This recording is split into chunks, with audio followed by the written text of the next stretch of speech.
나의 반석이시여 나의 구속자이신 여호와여, 내 입의 말과 마음의 묵상이 주님 앞에 연락되기를 원하나이다.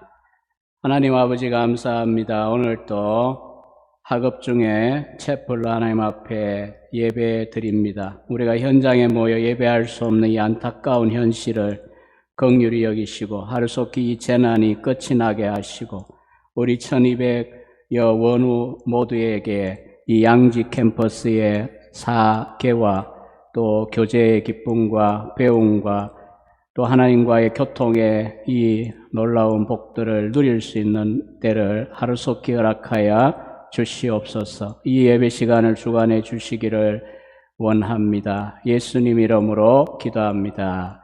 우리 함께 같이 사도신경 고백하겠습니다. 전능하사 천지를 만드신 하나님 아버지를 내가 믿사오며 그 외아들 우리 주 예수 그리스도를 믿사오니 이는 성령으로 잉태하사 동정녀 마리아에게 나시고 본디오 빌라도에게 고난을 받으사 십자가에 못 박혀 죽으시고 장사한 지 사흘 만에 죽은 자 가운데서 다시 살아나시며 하늘에 오르사 전능하신 하나님 우편에 앉아 계시다가 저리로서 산자와 죽은 자를 심판하러 오시리라. 성령을 믿사오며 거룩한 공회와 성도가 서로 교통하는 것과 죄를 사하여 주시는 것과 몸이 다시 사는 것과 영원히 사는 것을 믿사옵나이다. 아멘. 찬송가는 186장 찬송입니다. 186장입니다.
이 시간 우리를 대표해서 3학년 4반 이종탄 전도사님 기도하시겠습니다.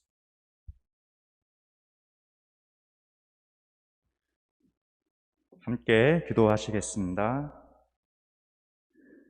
하늘에 계신 아버지 하나님, 온 땅에 충만한 주님의 영광을 찬송합니다. 세상의 모든 것이 잊혀지고 썩어 없어질지라도 존귀하신 주님의 이름은 영원함을 우리는 압니다. 그 사실을 우리에게 깨닫게 하시고 그 주님께서 우리의 아버지 되시며 영원히 함께 하시오니 주님 참으로 감사합니다. 그러나 주님, 주님의 자녀인 우리는 또한 주님의 가장 강력한 대적자로 살고 있음을 이 시간 고백합니다. 우리는 참으로 연약하고 우리 안에 있는 그 죄의 습성은 우리를 계속해서 공격하고 있습니다.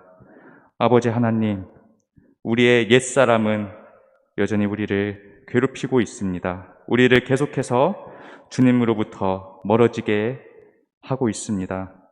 그러나 아버지 하나님, 주님께서 우리에게 내가 너와 함께 하노라, 너는 나의 사랑하는 아들이다 라고 말씀하셨던 그 사실을 우리는 항상 기억하게 하옵소서. 주님의 그 깨어질 수 없는 영원한 언약 안에서 우리가 살아감을 주님 잊지 않게 하시고 주님의 강한 손을 붙들고 담대히 나아가도록 주님 우리를 인도하여 주시옵소서. 아버지 하나님, 우리 총신 신대원 원우들 학업과 사역을 병행하며 주님 나라를 위해 헌신하고 있습니다. 그 와중에서 지치고 어렵고 힘든 시간들이 있을지라도 우리에게 강한 심령과 지치지 않는 체력을 허락하여 주시고 무엇보다도 자원하여 기쁨과 감사 안에서 주님 나라를 위해 일하는 우리 모든 총신 신대원 원우들 될 수 있도록 주님 함께하여 주시옵소서. 또한 우리 학생들을 가르치는 모든 교수진들 건강과 지식을 더하여 주시고 또한 교직원들 한 사람 한 사람에게 주님 함께하여 주셔서 우리 총신이 이 한국 교회와 더 나아가 이 나라의 진정한 빛과 소금의 역할을 잘 감당해 나갈 수 있도록 주님 우리를 사용하여 주시옵소서. 아버지 하나님, 참으로 어려운 시기를 우리가 보내고 있습니다. 작년부터 시작된 코로나19 사태가 언제 종식이 될지 우리는 알지 못합니다. 참으로 혼란스럽고 어두운 시기를 우리는 살아가고 있습니다. 그러나 주님, 우리가 성경을 통하여 또한 역사를 통하여 이 시기가 단지 한 점에 끝나는 것이 아니라 지속되어 왔던 그 어둠의 혼란의 시기인 것을 우리는 또한 알 수 있습니다. 그리고 결국에는 주님께서 계획하신 그 선한 일이 이루어질 것을 우리는 또한 압니다. 그 암이 영원히 지속되게 하시옵고 또한 주님과 동행하는 그 기쁨과 감격 안에서 우리가 하나님의 그 선한 뜻을 이루어가는 도구로 사용되도록 주님 우리를 사용하여 주시옵소서. 주님의 그 거룩하신 이름을 이 세상이 찬양하게 하시옵고 새 하늘과 새 땅이 시작되는 그날을 우리가 기대하고 소망하며 담대히 나아갈 수 있도록 주님 함께하여 주시옵소서. 이 시간 말씀을 전하는 주님의 종을 붙들어 주시고 그 말씀이 우리의 심령 안에 뿌리 내리고 싹이 틔우고 열매 맺어 아름다운 결실을 맺을 수 있도록 주님 함께하여 주시옵소서. 우리 구주 예수 그리스도의 이름으로 기도하옵나이다. 아멘.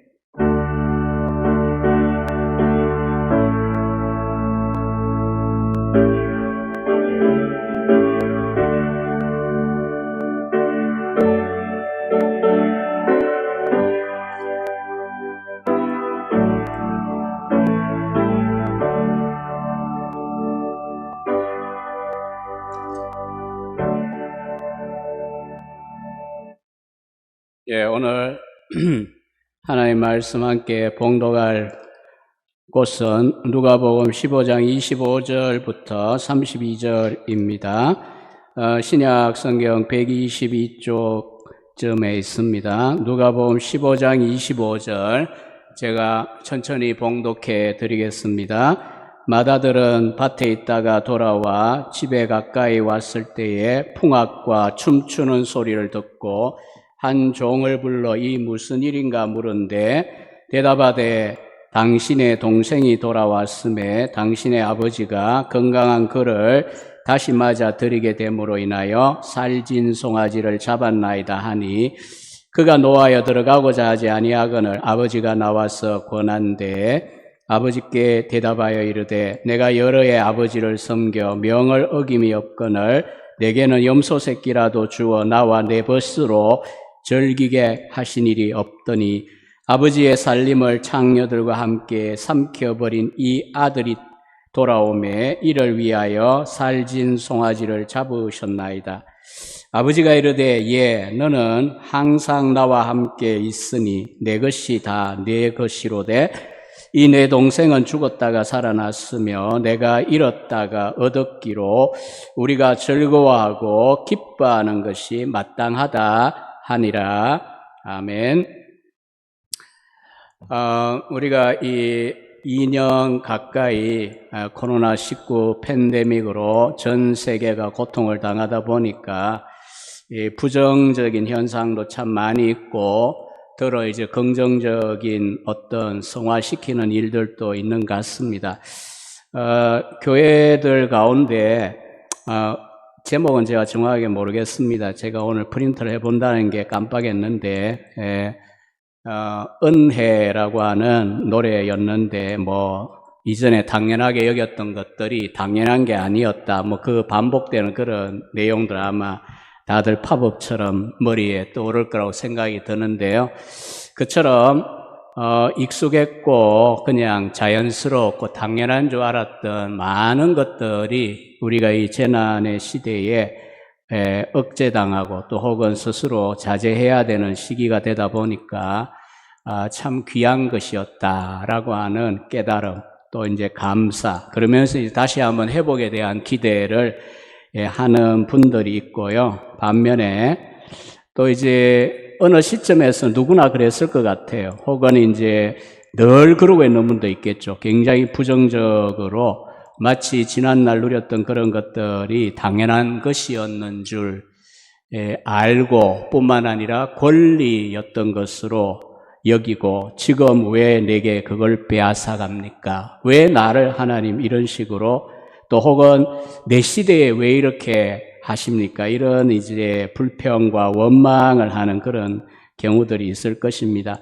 아마 양지의 1학년들은 아직 면접 때 외에는 개인적이지 않으면 올 기회가 없었습니다. 참 마음이 아픕니다. 1학년 지금 2학기에 필수 수업을 370 몇 명인데 다 하고 있는데 한 번도 못 온다는 거 참 마음이 아픕니다만은 어쨌든 양지의 소명자로 오실 정도면 두 가지 마음 가운데 결국은 어디로 가야 할까요? 당연히 당연한 것은 없었다는 것, 하나님의 은혜였다는 것, 일상이라고 하는 것도 하나님의 일반 은혜와 특별 은혜가 떠받치고 있었다는 점을 긍정하는 대로 가야 맞을 겁니다.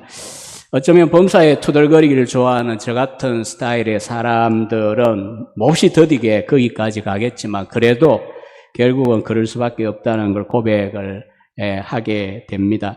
그래서 이 양지에 오실 정도면 오늘 이 유명한 탕자 비유 가운데 물론 이제 연세 드신 분들이나 사회 경험이 많은 분들 중에는 두 번째 아들인 경우들이 많이 아니라 소수 있을 수 있겠습니다. 그러나 오늘 제가 특별히 25절 이하를 읽었는데 특히 이제 교회 안에서 자라고 20대 저도 23인가 22인가 이 신대원에 입학을 했습니다. 대학을 하고 그만큼 일찍 준비하고 특별한 이탈 없이 술 담배 하지 않고 기독교 가정에 자라나 때가 되니 그렇게 온 이런 식의 삶이라고 한다면은 둘째 아들보다는 사실 둘째 아들이 아니기에 나는 이 본문과 관계가 없다고 생각하기가 참 쉬운 그러나 결국 알고 보면 첫째 아들 유형의 탕자인 경우들이 많이 있습니다. 그래서 제가 일부러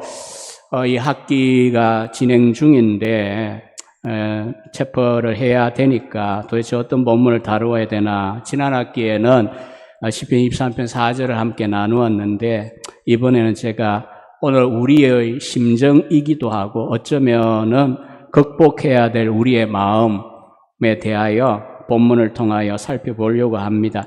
사실 이 누가복음 15장 11절 이하에 있는 이 비유의 말씀은 탕자의 비유 이렇게 표현하지만 정확하게 하려고 한다면은 탕자들의 비유가 맞고요. 왜냐하면 둘 다 탕자이기 때문이죠. 작은 아들은 누구나 다 아는 대로 이 양아치 같은 탕자입니다. 흔히 중고등부 학생들에게 제가 설교할 때 그런 표현을 쓰기도 했는데, 반면에 이제 첫째 아들의 경우에는 모범생 탕자죠. 소위 희화화해서 범생이 탕자. 또 다르게 보면 둘째 아들은 집 나간 탕자입니다. 그래가 다시 돌아오죠. 반면에 첫째 아들의 경우에는 집안에서 길을 잃어버린 탕자입니다. 둘 다 아버지 마음을 아프게 한다는 측면에서는 다르지가 않죠.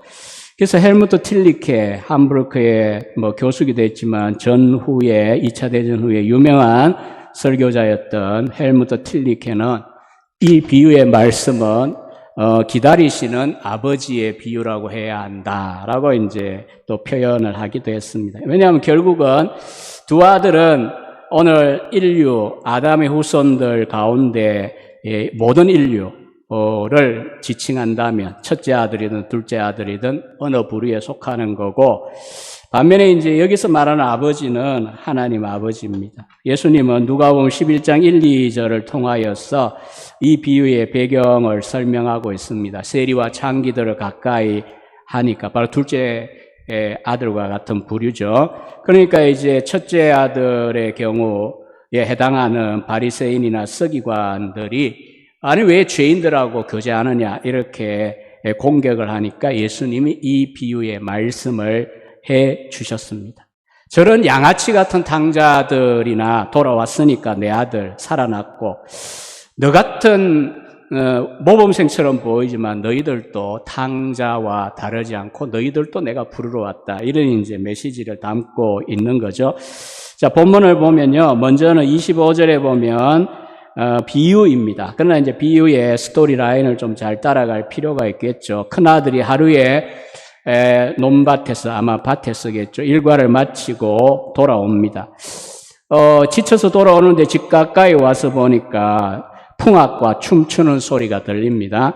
작은 시골 동네에 이건 보통 일이 아니죠. 일반적으로 미리 다 공지돼야 되는데 웬일일까? 더욱이 이제 가까이 오면 올수록 자기 집 쪽에서 소리가 났기 때문에 더 의아했습니다.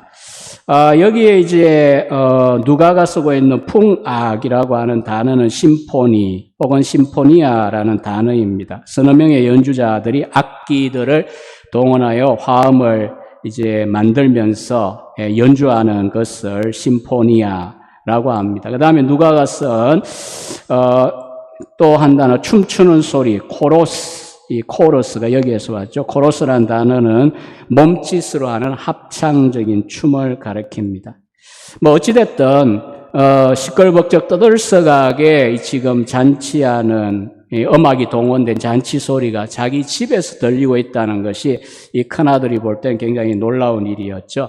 그래서 이제 집에 들어가지도 않고 26절에 보면 한 종을 불러내어 상황 파악에 들어갔습니다. 물은데라는 표현을 썼는데 우리 이제 일반 교우들에게는 이 헬라어 이야기를 삼가해야 되긴 한데 어쩔 수 없는 경우에 문법 이야기를 합니다. 항상 이제 농담처럼 저런 사람들에게 부정과거, 아오리스트 이런 이야기 하지 마라. 부정과거, 과거에 부정이 있었냐 이렇게 이해하지 부정과거가 뭔지 모른다.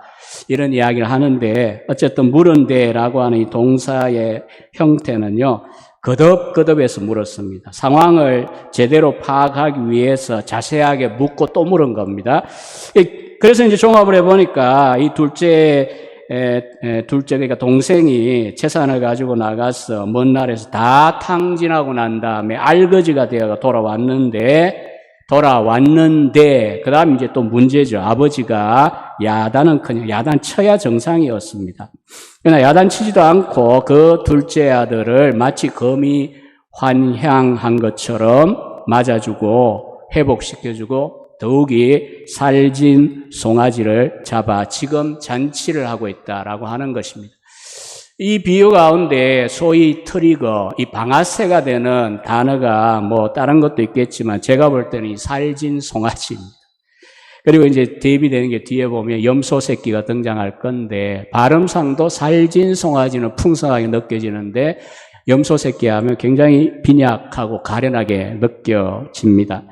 자, 이렇게 상황을 파악하고 난 다음에 아들의 반응입니다. 28절 이하에 보면 첫째는 노하여 분노합니다. 잠깐 이렇게 파르르하고 표현할 수는 있지만 자기 스스로도 그냥 뭔가 이게 부끄러워지는 분노도 있죠. 굉장히 가벼운 분노죠. 그러나 이것은 아주 뿌리 깊은 분노를 가리키는 단어를 쓰고 있습니다. 지금까지 쌓였던 것이 드디어 화산 폭발하듯이 임계점에 이르러서 이제 터져버린 것입니다. 우리는 이 분노의 대상이 누군가를 잘 보셔야 돼요. 둘째 아들, 그러니까 자기 동생, 뭐 포함됩니다. 그러나 사실은 아버지에 대한 분노입니다. 그리고 아버지가 배설한 잔치에 들어가기를 거부합니다. 우리는 여기에서 이제 뭐 시간이 넉넉하며 체포는 항상 제한된 시간을 지켜야 되기 때문에 그렇긴 한데요. 이 브라더스 컴플렉스와 카인 컴플렉스, 뭐 콤플렉스라고 발음하기도 할 텐데 이 두 가지 심리적인 이야기를 조금 생각을 해야 합니다. 이 형제들 혹은 자매들 간에는 밖을 향하여서는 서로 뭉칠 수 있습니다. 내 동생, 내 뭐 누나, 내 뭐 이런 식으로 뭉칠 수 있는데 그 안에서는 경쟁심과 비교식, 질투가 굉장히 많습니다. 부모의 사랑을 누가 받느냐, 많이 받느냐 굉장히 그것도 문제가 되죠. 반면에 이 카인 혹은 가인 콤플렉스라고 하는 것은 부모의 사랑이 이 맏아들의 경우 자기가 아니라 동생들에게 향할 때 참아내지 못하는 맏아들 혹은 장남의 그 심리적인 문제라고 해야 할까요? 저도 이 장남이기 때문에 때로 이러한 카인 콤플렉스가 뭔지도 조금 느껴본 적이 있습니다만은, 자, 아무튼 이 본문에 등장하는 큰아들은 동생에 대해서보다는 아버지에 대해 좀 분노하고 있습니다. 아버지가 나와서 들어가자라고 권하는데도 들어가기를 거부하죠. 이거는 당시대 명예를 소중히 여기는 중동의 배경에서는 공식 석상에서 아버지의 뺨을 때리는 것만큼이나 아버지의 명예를 더럽히는 행동입니다. 불효막심한 행동입니다. 지금 얼마나 분노했는가 하면 체면, 도덕, 명예, 사회규범 다 지금 걸리지 않습니다. 브레이크가 되지 않습니다. 우리가 어떤 이제 살다 보면 사역을 하거나 생활을 할 때에 화가 나도 우리를 브레이크 걸어주는 것들이 있죠. 뭐 생계 문제일 수도 있고 가족들일 수도 있고, 가족 중에도 특별히 이제 자녀를 길러보면 이 아들, 이 딸 때문에 마지막에 브레이크가 걸리는 경우들도 많이 있습니다. 물론 신자는 당연히 주님을 생각할 때 결국은 이제 뭐 울든지 화를 내든지 어떤 반응이든 간에 그러면서도 그 자리에 브레이크를 걸고 투덜거려도 하나님 앞에, 화를 내도 하나님 앞에 뭐 이렇게 브레이크 걸리겠지만, 지금 큰아들은 당시에 그 브레이크가 될 만한 것들이 아무것도 없습니다. 완전히 지금 폭발해버린 겁니다. 자, 이 큰아들의 분노의 내용을 우리는 조금 분석할 필요가 있습니다. 29절에 보면 아버지에게 향하는 말들 속에 그 내용이 나옵니다. 내가 여러 해 아버지를 섬겼습니다. 그 다음에 명을 어김이 없습니다. 여기에 이 섬기다와 명을 어기다라고 할 때, 어김이 없다고 할 때 이 두 단어를 주목하셔야 되는데, 섬기다는 둘레인입니다. 아들로서 산 게 아니에요. 이 큰아들의 비극은 종살이 했다라고 표현합니다. 그 다음에 엔톨레, 명이라고 하는 단어도 무슨 말인지 아마 여러분들 헬러 기억나실 것입니다. 주인 같은 아버지 밑에 노예 내지는 품꾼으로서 내가 열심히 그 주인의 명에 따라 일하는 그런 종과 같이 내가 살아왔습니다. 이렇게 표현을 하고 있습니다. 순종과 효도가 짐이 되었고 섬김은 종살이로 변질된 그런 삶을 살아왔다라고 하는 것을 큰아들은 입으로 고백을 하고 있습니다. 특별히 이제 그 다음으로 가면 이 첫 번째 이야기는 굉장히 비극이다라고 느껴진다면, 두 번째 이야기는 굉장히 뭐라고 할까요? 이 피장파장의 느낌을 가지게 할 겁니다. 왜냐하면은 동생의 경우에는 한 것도 없는데 돌아오니까 살진 송아지인데 왜 나는 아버지 곁에서 이렇게 노예살이, 종살이, 노예는 좀 지나친가요? 종살이 하면서 아버지 뭔 말하면 무조건 다 하고 이렇게 내가 살아오면서 순종했는데 왜 나는 절기라고 친구들과 염소 새끼 한 마리조차 주시지 않았습니까? 지금 이 큰아들의 분노의 내용을 보시면은 막 갑니다. 30절에는 이런 표현도 썼어요. 아버지 살림을 창녀들과 함께 삼켜버린 이 아들. This son of yours예요. 이 아들. 자기 동생 보고 한 말입니다. 그것도 아버지 앞에서. 그리고 탕진했다라고 하는 표현을 누가가 쓰긴 했지만 그거는 얼마든지 뭐 주색잡기에 안 빠져도 다른 형태가 있을 수 있습니다. 그러나 이 큰아들은 단정적으로 창녀들과 함께 아버지의 재산을 다 삼켰다라고 이야기합니다. 그러나 그런 막 나가는 말보다 더 심각한 문제는 동생이라고 인정하는 것조차 지금 싫어하고 있습니다. 당신의 이 아들입니다. 사실 지금 21세기 상황에서 우리 주변에 혹은 우리들 가운데도 때로 가족들이 예전에 김지찬 교수님 설교 중에 말씀하신 게 너무 가슴 아프게 다가와서 늘 잊혀지지 않는 표현이 있습니다. 뭐 어떤 다른 분의 표현인데 무슨 한국의 문학가인가? 가족이 무엇입니까? 정의한다면 하니까 한 문장을 이렇게 정의했대요. 남이 보지 않으면 내다 버리고 싶은 쓰레기. 너무너무 가슴이 아프게 다가왔어요. 왜냐하면 무슨 그런 일이냐. 이러한 분노 차원의 문제보다는 오늘날 우리들의 가정들 속에 진짜 그 말이 무엇인가에 대해 조금은 동감들을 할 수밖에 없는 분들이 너무 많은 거예요.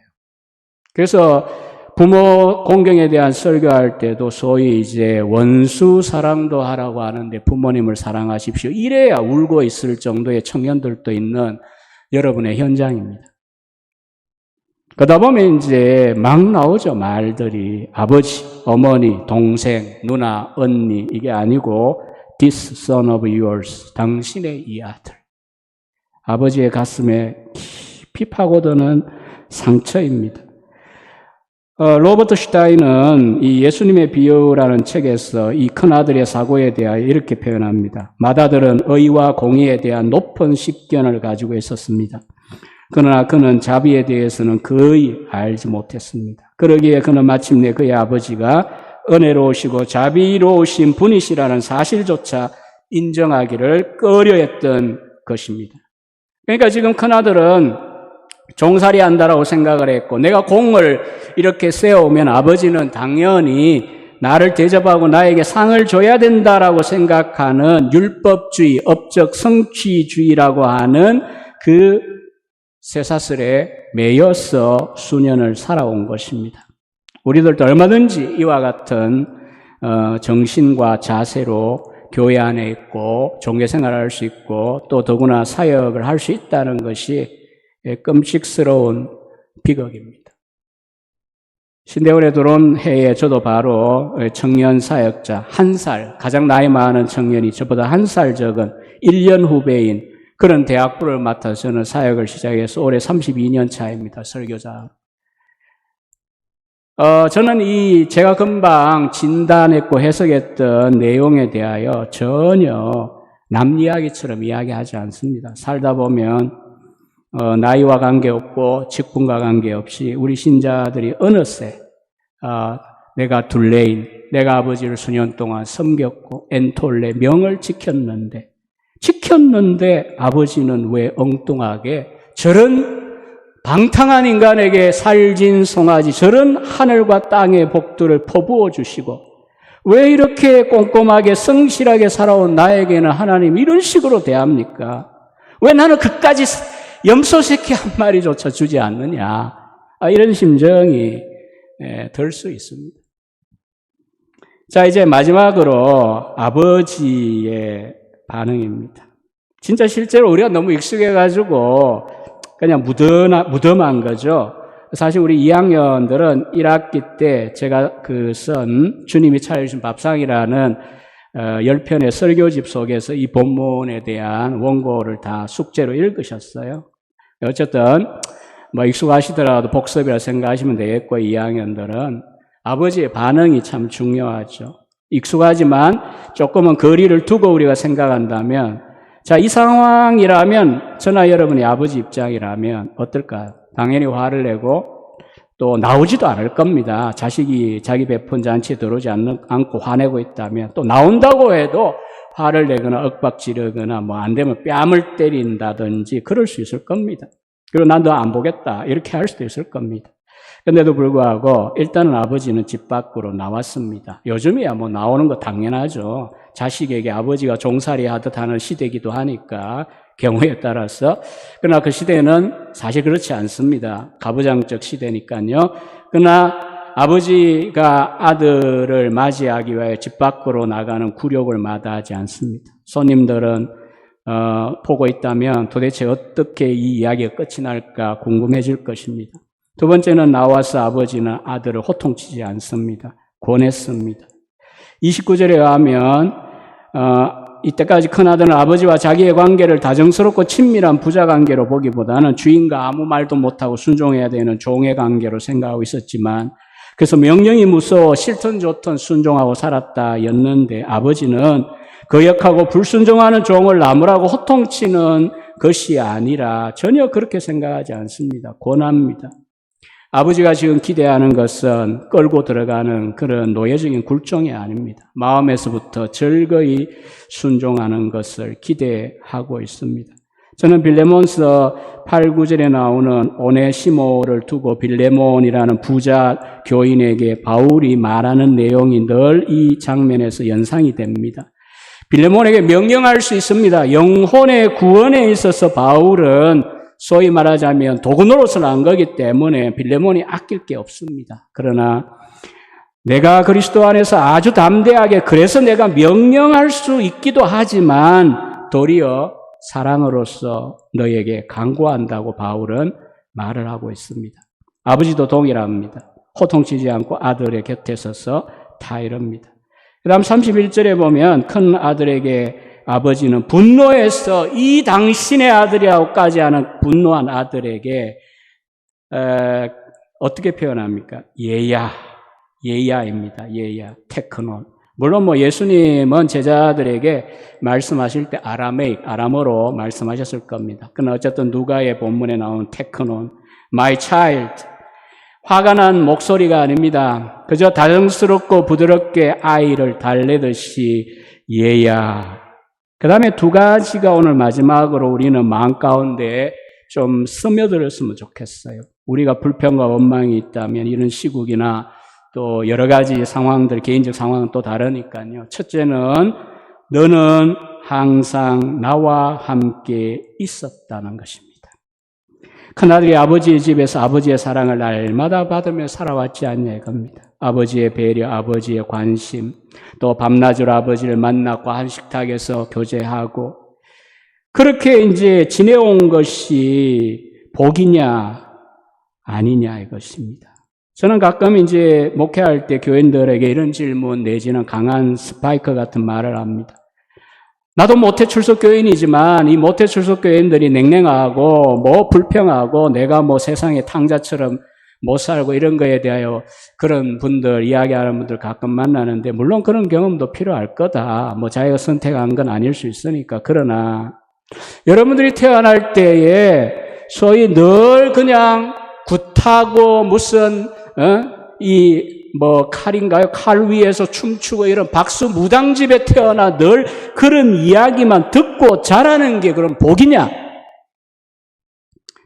아니면 이렇게 교회 환경에서 여러분들이 자라나 어릴 때부터 그저 영아부 때부터 무슨 말인지 모르고 무슨 말씀을 배우고 말씀을 외우고 주일학교 무슨 성경고사 나가고 뭐 성경학교하고 저처럼 하늘의 뭉게구름을 보면 70년대 주일학교 때 배웠던 성경학교, 여름 성경학교 주제가가 생각이 나고 불러지는 게 좋은 거냐? 아니면 박수무당 뭐 이렇게 이야기하면 또 특정 지금 비하합니까? 모르겠어요. 어쨌든 간에 기독교 신앙 입장에서 볼 때 그렇지 않은 극단적인 환경에 자란 것 사이에 어느 게 복이냐 이것입니까?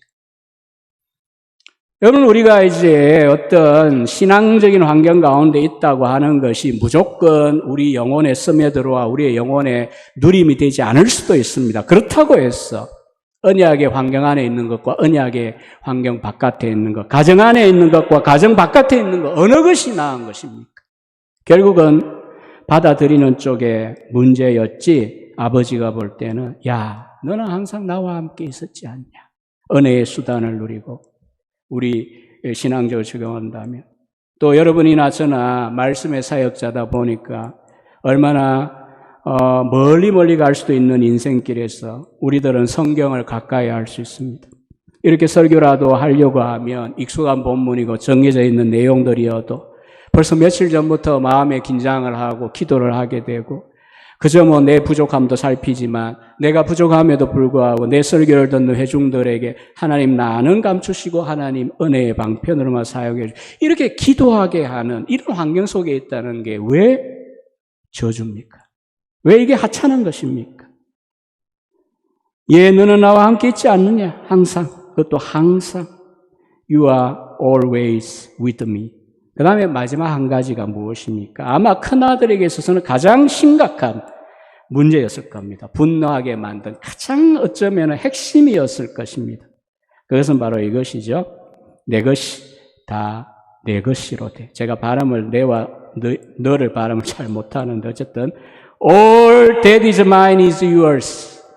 나에게, 그러니까 적은 아들에게 주고 남은 모든 재산이 뭡니까? 신명기 법에 의하면 3분의 2는 장남에게 이미 합법적으로 등기가 되어 있는 상태죠. 그러니까 아버지는 살아있는 동안 수익권, 이용권만 누리는 거죠. 배경연구에 의하면. 어쨌든 이 모든 게 다 너의 거다. 변함이 없다는 거예요. 그 엄청난 재산에 비하면 돌아온 동생이 죽은 줄 알았는데 살아왔기에 그저 살진 송아지 한 마리 잡아 내가 잔치한 거에 불과한 거야. 살진 송아지와 너처럼 염소 새끼 이러면은 무슨 우리 주변에도 아주 비싼 소고기 집에 가는 거하고 맘스터치 뭐 하나 먹는 거하고 비교가 대조가 되는 것처럼 보일지 모르지만, 야, 살진 송아지는 그게 아니고 내 재산에 남아있는 3분의 2하고 좀 비교해봐라 이거예요. 내가 너의 것 빼앗아 준 것도 아니고 내가 가지고 있는 이용권과 수익권에 의해서 정당하게 내가 내 것을 가지고 지금 너의 동생이 돌아온 것에 대하여 기뻐하고 축하해 주는 것들, 이것도 못하냐? 오늘날 우리가 교회적 문제뿐만 아니라 사회적으로 이 부동산 인플레이션 문제 때문에 현실적으로 3학년들 만나면, 주로 3학년들 제가 많이 마주치는데 주거 문제 굉장히 지금 심각하게들 느끼잖아요. 여러분만의 문제는 아닙니다. 목사님들의 문제고 또 혹은 교수들의 문제이기도 합니다. 미친 듯이 올라가 있는 이런 부동산 경기 인플레이션도 보면서 기뻐할 사람도 있겠지만 절망하는 사람들도 많이 있잖아요. 그렇게 따지면 뭐 안으로 밖으로 정말 하나님께 대하여 누구는 살진 송아지를 주는데 나는 이 염소 새끼 한 마리도 없습니까? 그저 나 하나 거처할 만한 주거지도 주지 않습니까? 우리 가족 그저 편하게 2년마다 이사 다니, 뭐 요즘은 4년인가요? 이사 다니지 않을 때는 이런 환경도 안 됩니까? 이런 마음들이 성도들 가운데는 드는 분들이 적지 않다는 사실을 또 우리는 직면하고 있습니다. 그러나 오늘 아버지가 큰 아들에게 말한 대로 두 가지를 우리가 기억하면 좋겠어요. 첫째는 우리가 항상 하나님 아버지 가까이 그와 함께 교통할 수 있는 은혜의 방편을 누리고 있다라고 하는, 교인들은 열심히 있으면 하겠지만 그렇지 않으면 놓칠 수 있습니다. 그러나 우리 사역자들은 싫든 좋든 우리는 이 언약의 반경 안에, 언약의 그 방편들, 은혜의 방편들에게 늘 머무르고 있습니다. 은혜의 범주 안에 우리 안에 스며들고 안 스며들고는 바로 우리의 문제입니다. 저는 이 말씀 사역이라고 하는 것, 또 하나님 아는 지식을 가르치는 이 일이 잘났어가 아니라 바로 이렇게 전함으로 하나님과 교통하고 성삼위 하나님과 교통하고 뿐만 아니라 나 자신도 자라갈 수 있다고 하는 사실. 5년 뒤면 60이 되겠지만 저는 이 나이에도 그 사실에 겸손하게 늘 인정합니다. 여러분도 마찬가지입니다. 또 한 가지는 나의 것이 다 너의 것이다라고 하는 이 아버지의 말, 저와 여러분들을 향하여서도 하시는 말씀입니다. 저는 흑수저, 금수저, 다이아몬드 수저, 다이아몬드는 있었나 모르겠는데 그런 이야기 할 때도 설교 중에 가끔 그런 선포를 했습니다. 에베소 1장 3절에 의지하여. 우리는 하늘이 만들어준 수저를 가진 사람들입니다. 왜냐하면 바울이 말하듯이 그리스도 예수 안에서 하늘에 속한 모든 신령한 복, every spiritual blessing을 우리들에게 주셨다고 했습니다. 염소 새끼, 살진 송아지 이런 식으로 비교할 문제가 아닙니다. 만물이 다 너희의 것이라고 고린도서 3장에 이야기하고 있습니다. 로마서 8장 32절에 말한 대로 아들도 아끼지 아니하고 주신 분이 나머지 것들을 아들과 함께 주시지 않겠느냐. 개역 개정은 좀 약하게 번역한 건 아쉬워요. 개역이 더 강합니다. 은사로 선물로 주시 않겠느냐. 우리의 사역 가운데 헷갈리지 않고 우리가 첫째 아들의 심정이 있다면 다시 하나님 기뻐하는 게 마땅하지 않냐. 이 마지막 초대에 우리가 기꺼이 우리의 마음을 정리하고 다시 하나님 아버지의 마음에 동참할 수 있기를 소망합니다. 기도하겠습니다. 하나님 아버지 감사합니다. 이 어려운 시절을 살지만 우리에게 하늘문이 열려있고 하나님의 보호하심이 함께 하심을 감사합니다.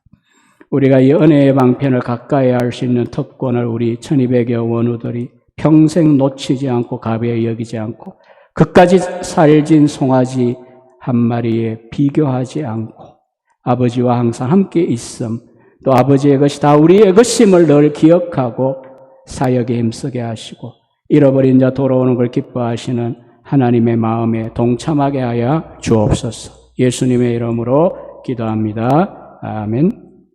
찬송가 484장입니다.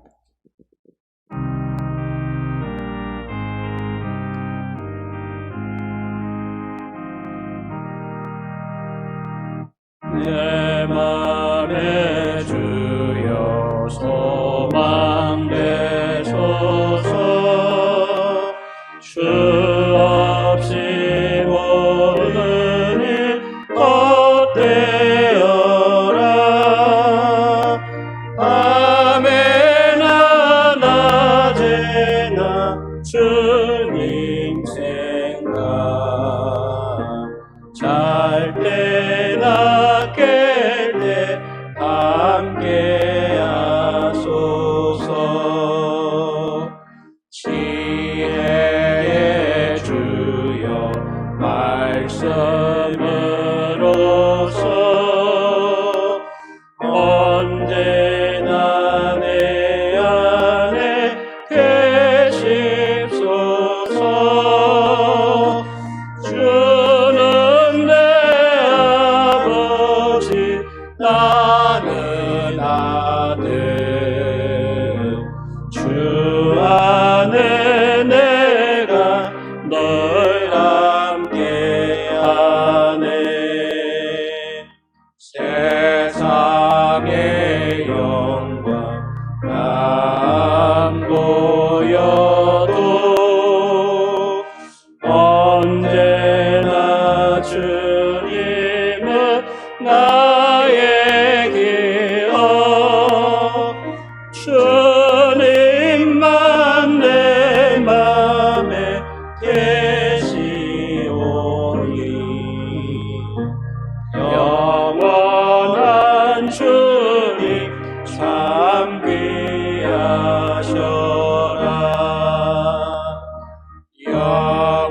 영원한 주님 내 성리의 주, 하늘의 기쁨을 주옵소서.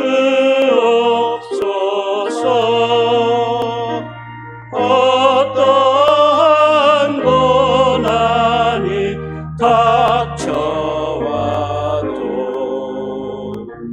만유의 주여 소망 되소서.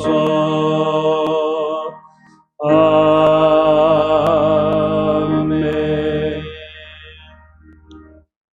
지금은 우리 주 예수 그리스도의 은혜와 하나님 아버지의 사랑과 성령의 교통하심이 어려운 재난의 시대, 특별히 종말의 시대를 살아가며 주님의 마음에 동참하고 만물이 다 우리의 것이기에 다 함께 나누어 가져도 부족함이 없다는 풍부의식을 가지고 사명에 충성하기를 소망하는 우리 모든 원우들 머리 위에 영원히 함께 있을지어다. 아멘.